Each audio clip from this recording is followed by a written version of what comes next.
தொழில்நுட்ப கலைநுட்ப கலைஞர்களே, பாசத்திற்குரிய பத்திரிகையாளர்களே, ஊடக உறவுகள், உங்கள் அனைவருக்கும் எனது அன்பான வணக்கத்தை தெரிவித்துக் கொள்கிறேன்.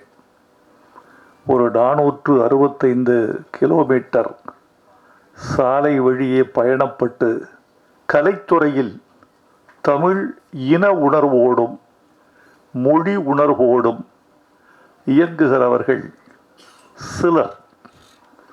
அதிலும் அந்த இன உணர்வையும் மொழி உணர்வையும் வணிகத்துக்காக பயன்படுத்துகிறவர்கள் பலர்.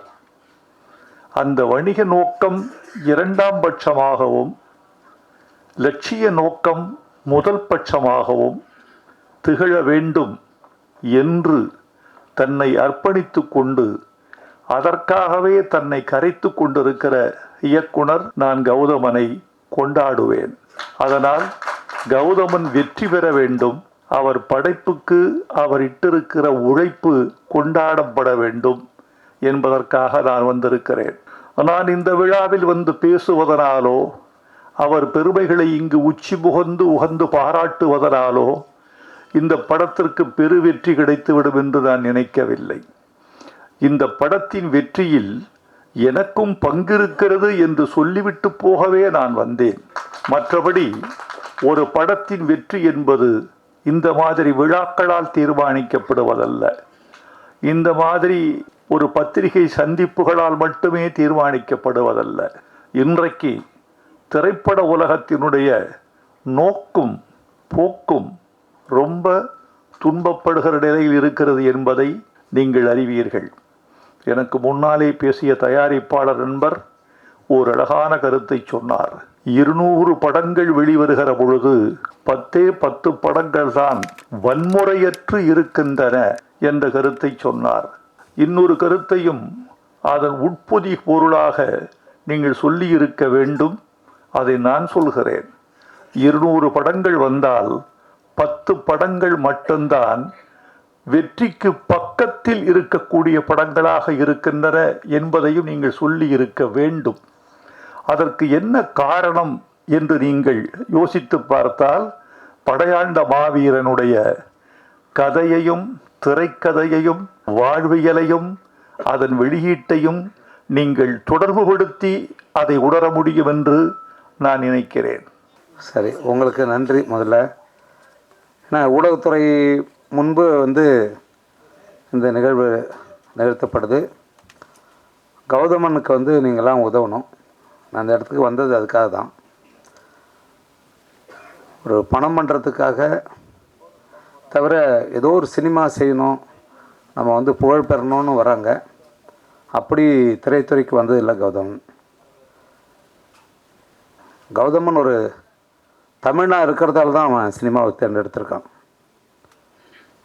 இங்கே தமிழர்களுக்கு எதிராக நடக்கிற அரசியலாகட்டும், அடக்குமுறையாகட்டும், வன்முறையாகட்டும், மொழிக்கு எதிராக, இந்த மண்ணுக்கு எதிராக எது நடந்தாலும் அதை கேட்குற ஒரு தமிழன். தமிழ்னாலே அமைதியாக எடுத்து பாருங்க. ஏன்னா அப்படி தான் இருக்குது. இங்கே ஒடுக்கப்படுறது தமிழர்கள்லாம். தமிழ்நாட்டில் அழிக்கப்படுறதும் ஒடுக்கப்படுறதும் தமிழ் மொழி தான். அதே மாதிரி பிடுங்கப்படுறதும் அழிக்கப்படுறதும் தமிழ் நிலங்கள் தான். இதுதான் நீங்கள் புரிஞ்சுக்கணும். இதுக்கெல்லாம் எதிராக அதை பாதுகாப்பதற்காக அவ்வப்போது தமிழ் மண்ணில் தோன்றிய மனிதர்கள் நிறைய இருக்காங்க. அவங்க தான் இலக்கிய மங்களாகவும் எப்போதாவது ஒரு முறை திரைப்படமாகவும் வராங்க. தொடக்க காலங்களில் அதில் எந்த சிக்கலும் இல்லை. எப்போ வேற்றுமொழிக்காரர்கள் பிழைக்க வந்தவர்கள் முதல்ல இந்த தமிழ்நாட்டில் அந்த அதிகாரத்தை பிடிக்கிறதுக்கு அவங்க கையில் எடுக்கிறது எதுனா இந்த மொழியை நல்லா கற்றுக்கிறது. இங்கே வாழக்கூடிய தமிழர்களை விடவும் நல்லா அந்த மொழியை இலக்கியத்தை கற்றுக்கிறது. அவனுடைய வரலாற்றை கற்றுக்கிறது, அதன் மூலமாக இந்த அரசியல் ஆட்கொள்கிறது. இதுதான் தொடர்ந்து நடந்துகிட்டு இருக்கு. இதுதான் நடக்கும். இதில் விழுந்தவர்கள் தான் தமிழர்கள், தமிழ் குடிகள். இதுக்கு எதிராக இருக்கக்கூடியவர்களை கடுமையாக விமர்சிப்பாங்க. யார் விமர்சிக்கிறான்னு பார்த்தீங்கன்னா இந்த தமிழுக்கு எதிரானவர்கள் தான். தமிழர்கள் அல்லாதவர்கள் தமிழுக்குள்ளேயே பகை உண்டு பண்ணுவார்கள். இந்த பிரசாத் ஸ்டுடியோ லேப் த்ரெட்டில் நானும் பல நிகழ்ச்சிக்கு வந்திருக்கேன். இந்த தேட்டரை யோசிச்சிருக்கேன், என்னடா ஒருத்தர் தடக்கெல்லாம் பாடுறாரு, தடக்கெல்லாம் வர்றாரு, இங்கிட்டு போனால் ஒரு ட்ரெஸ் மாத்துறாரு, அங்கிட்டு போனார், ஜிகனா இன்னைக்கு வைக்காம விட்டுருக்காரு. நல்ல வேலை நீங்கள் தப்பிச்சிங்க. நாளைக்கு வச்சுருங்க தம்பி. Okay right. எல்லோருக்கும் என்னுடைய இனிய மாலை வணக்கம். தயாரிப்பாளர்களுக்கு அன்புக்குரிய நண்பன் தயாரிப்பாளர் சுரேஷ் காமாட்சி, தங்கர்பச்சன் படத்தினுடைய தயாரிப்பாளர் ராஜா, எல்லாத்துக்கும் ஊடக நண்பர்களுக்கு வணக்கம். விருத்தாச்சலம்னு நான் சொல்கிறத விருதாச்சலம்னு நான் கேள்விப்பட்டது என் அன்புக்குரிய நண்பன் தங்கர்பச்சன் அவர்கள் பவளக்கொடின்னு ஒரு படம் ஏவிஎம் ஸ்டுடியோவில் ஷூட்டிங்.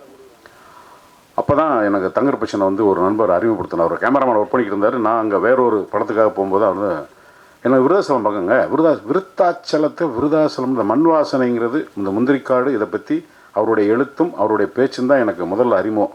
அதுக்கப்புறம் தான் எனக்கு மூலமாக அதை பற்றிலாம் செய்தி வந்தது. அந்த குழுவிலேருந்து அந்த தங்கர்பச்சனின் பள்ளிக்கூடத்திலேருந்து வந்த மாணவர் தான் கௌதமன். இந்த படத்தில் எனக்கு ஒரு போலீஸ் கான்ஸ்டபிள் அந்த பகுதியில் நிறையா பணியாற்றின ஒரு இது. ஸோ முந்திரிக்காடு, அந்த பக்கம் இருக்கிற அந்த பண்பாடு, இதெல்லாம் அந்த கடலைக்கொட்டையெல்லாம் எங்கள் ஊர் பக்கம் இருக்கிறதெல்லாம் இப்போ மொத்தமாக முடிஞ்சு போச்சு. அந்த பக்கம் இன்னும் அந்த விவசாயம் கொஞ்சம் இருக்குது, இன்னும் வாழுது. அதெல்லாம் போய் பார்க்கக்கூடிய ஒரு சந்தர்ப்பத்தை ஏற்படுத்தி கொடுத்ததுக்காக கௌதமனுக்கும், அதை எழுத்தாக எனக்கு சொன்ன தங்கர்பச்சனுக்கும் என்னுடைய மனமார்ந்த நன்றி.